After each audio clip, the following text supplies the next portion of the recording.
बिस्मिल्लाहिर्रहमानिर्रहीम। अस्सलाम वालेकुम दोस्तों, आज मैं आपको अपने चैनल में दोबारा खुश आमदीद कहती हूँ। क्या हाल है दोस्तों, ठीक है? अल्लाह पाक आपको हमेशा सलामत रखे। तो दोस्तों आज हम बना रहे हैं हांडी में के जो जिसको कहते हैं कि कुन्ना, मटन कुन्ना। आज हम मटन कुन्ना बनाएंगे। तो उसके लिए मैंने ये चीजें ली हैं और इसमें सब में डालने के लिए मैंने ये मसाले डाले हैं, जिनमें ये सुरख मिर्च है, ये नमक है, हल्दी है, सूखा धनिया है, ये थोड़ी सी जायफल है, जावित्री है, ये काला जीरा है, ये सुरख मिर्च है जो छोटी गोल होती है, ये साथ छोटी इलायचियाँ सब्ज जो होती है, ये बड़ी इलायची, एक दालचीनी का टुकड़ा, 3-4 लौंग और चंद काली मिर्चें और ये मेथी। और ये मैं आपको बताऊंगी कि ये कैसे कैसे इसमें सारे डलने हैं मसाले। और शुरू करते हैं। ऑन की है, इसके ऊपर हंडिया रखी है, ये मैंने मीडियम फ्लेम रखी है और इसमें शामिल करते हैं ये 1 प्याली घी। और मैं आपको बताऊं कि ये कुन्ना जो बनता है ना, मटन कुन्ना, ये सबसे ज्यादा घी में अच्छा बनता है। ये घी जो है ना मेल्ट हो गया। अब इसमें हम ये प्याज डालेंगे और इन प्याजों को हल्का सा नरम करेंगे। ये ब्राउन नहीं करने, सिर्फ नरम करने हैं। ये 1-2 मिनट इसको इस घी में बनाएंगे और ये नरम हो जाएंगे, फिर मैं आपको दिखाती हूँ। ये देखिए जी, प्याज नरम हो गया लेकिन ब्राउन नहीं हुआ, सिर्फ नरम हुआ। अब इसमें मैं शामिल करती हूँ ये जो 1 किलो मटन था। बिस्मिल्लाह।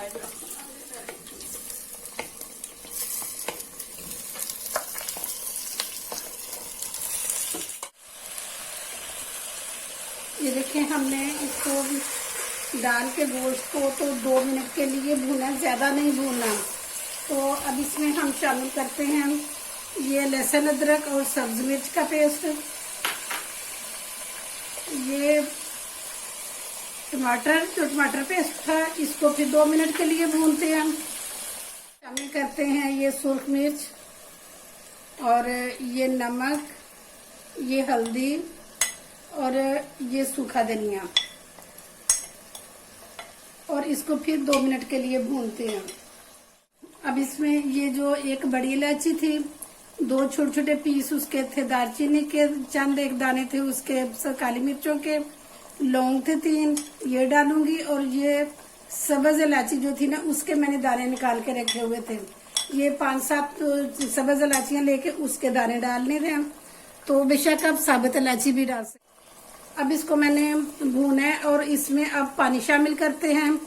तो बिस्मिल्लाहिर्रहमानिर्रहीम।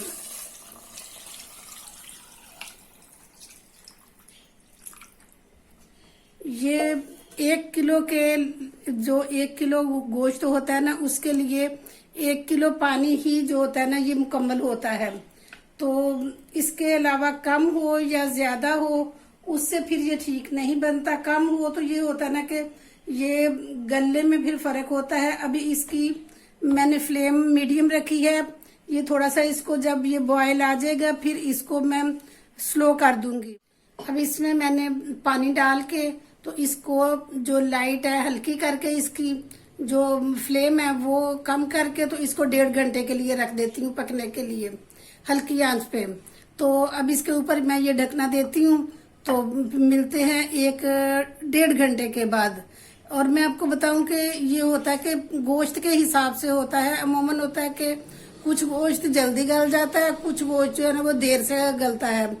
अमूमन क्या होता है कि जो बकरी का गोश्त होता है ना, वो हार्ड होता है, वो देर लगती है उस पे गलने के लिए। और जो बकरे का गोश्त होता है उस पे वो जल्दी गल जाता है, उसके ऊपर टाइम कम लगता है। तो 1.5 घंटे के बाद मिलते हैं, देखते हैं। 1.5 घंटा हो गया। अब इसको हम खोल के देखते हैं कि कैसा बना। माशाल्लाह, देखिए जी, बड़ा अच्छा बना, बहुत अच्छी खुशबू आ रही है। ये देखिए जी, और गोश्त बिल्कुल गल गया हुआ है। मैं आपको चेक करवाती हूँ। ये देखिए,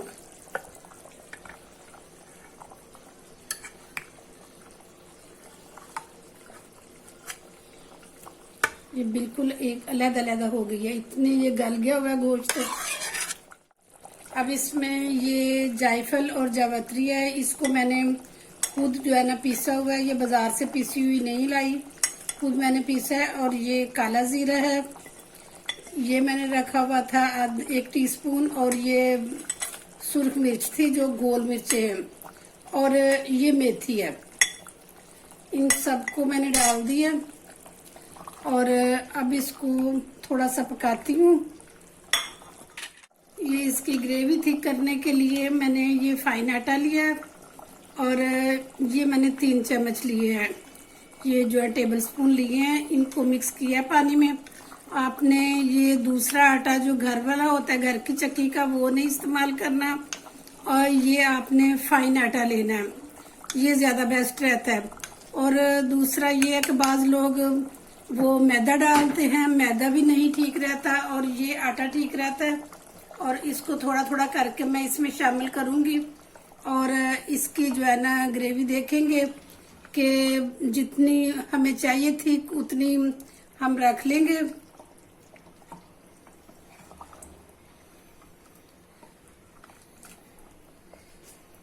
ये देखिए मैंने ये सारा डाल दिया इसमें, ये 3 चम्मच थे, 3 टेबल स्पून थे।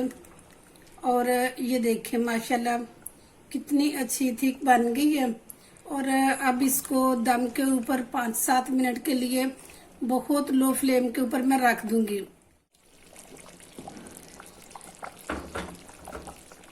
ये देखें उसके ऊपर सारा ये ऑयल आ गया हुआ है।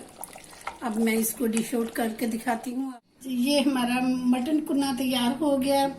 बाज लोग तो इसमें अदरक वगैरह ऊपर डालते हैं, लेकिन जो ओरिजिनल बना हुआ होता है ना, इसके ऊपर अदरक वगैरह नहीं डलता, अदरक, सब्ज मिर्चें, धनिया वगैरह नहीं डलता। ये बिल्कुल ऐसे ही होता है और इसका माशाल्लाह महसूस आप करें, लेकिन मैंने टेस्ट किया है, बहुत अच्छा जायका है इसका और बहुत अच्छा बना है। तो आप एक दफ़ा बना के देखें। और ये हमारी आज की डिश थी, इसके साथ ही आपसे इजाज़त चाहती हूँ। अगर आपको ये मेरी रेसिपी पसंद आई है तो प्लीज़ मेरे चैनल को सब्सक्राइब करें और मेरी वीडियो को लाइक करें और शेयर करें। इसके साथ ही इजाज़त चाहती हूँ। इंशाल्लाह नई आने वाली किसी दूसरी वीडियो के साथ दोबारा हाजिर हो जाऊंगी। अपना बहुत ख्याल रखना। ओके जी, अल्लाह हाफिज़।